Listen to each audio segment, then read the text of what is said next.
Thanks for staying with us on SABC News. The United Nations Conference on Trade and Development says Brazil, the Russian Federation, India, China and South Africa form one of the world's most important economic blocs. That's because of the economic influence and the fact that those countries represent more than 1/4 of global GDP and they're really drivers of global growth, trade and investment. Let's speak to SARS Commissioner Edward Kieswetter, head of the BRICS Summit to be held in South Africa. Commissioner, thanks so much for your time on SABC News. Just give us context into the importance of customs and trade for the local and global economies. Good afternoon. As you said, the BRICS is made up of the 5 countries, and the main aim is to enhance inter-country trade in support of economic development of each of those countries. You also point out correctly that just between the 5 countries, 43% of global population and 16% of global trade is represented, making up just more than 1/4 of GDP globally. So the cooperation between the 5 countries is in actual fact quite significant, not only in terms of its size, but also it represents a significant portion of the developing agenda for the world. The conference in Cape Town, which is attended by the heads of customs of these 5 countries, and often we forget that the role of customs is a lot more than simply the collection of taxes. Customs function also is about protecting the integrity of the domestic economy from illicit or harmful trade.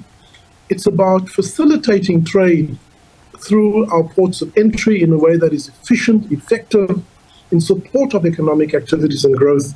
And it is also, lastly, a function to protect society against any harm.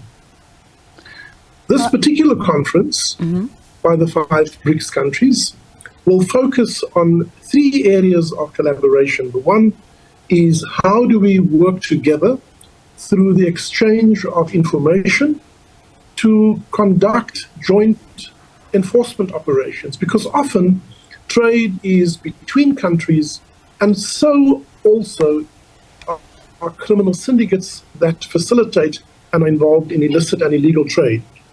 The exchange of information is an important enabling criteria for us to work together.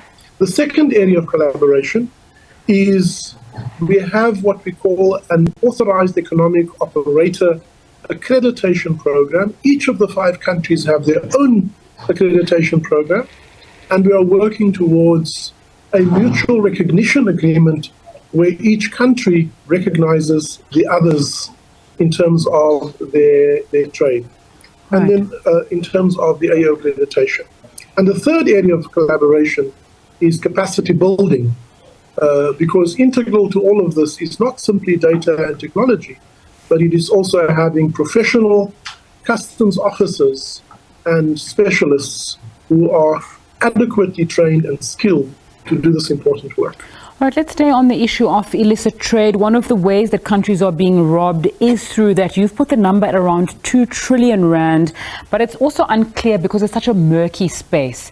Take me through the consequences of illicit trade for our economy and the global economy as well, and more of the cooperation that you're hoping from the BRICS partner countries to really try and deal with that.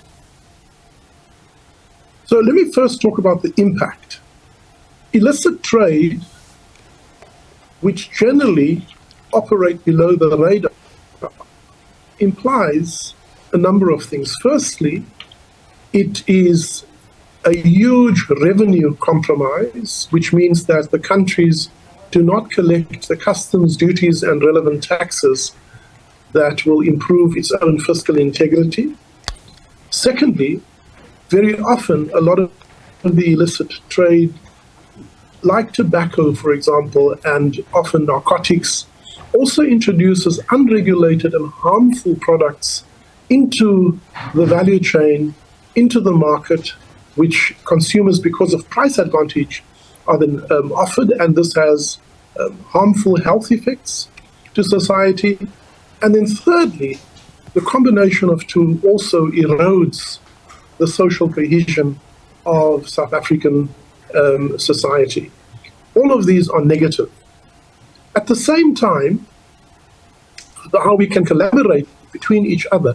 As I mentioned, the enabling legislation that we put in place between two countries as a bilateral agreement are mutual customs administrative agreements, where we agree to exchange information, we agree to work jointly, and we agree to support each other in terms of understanding where the risks are and targeting those risks.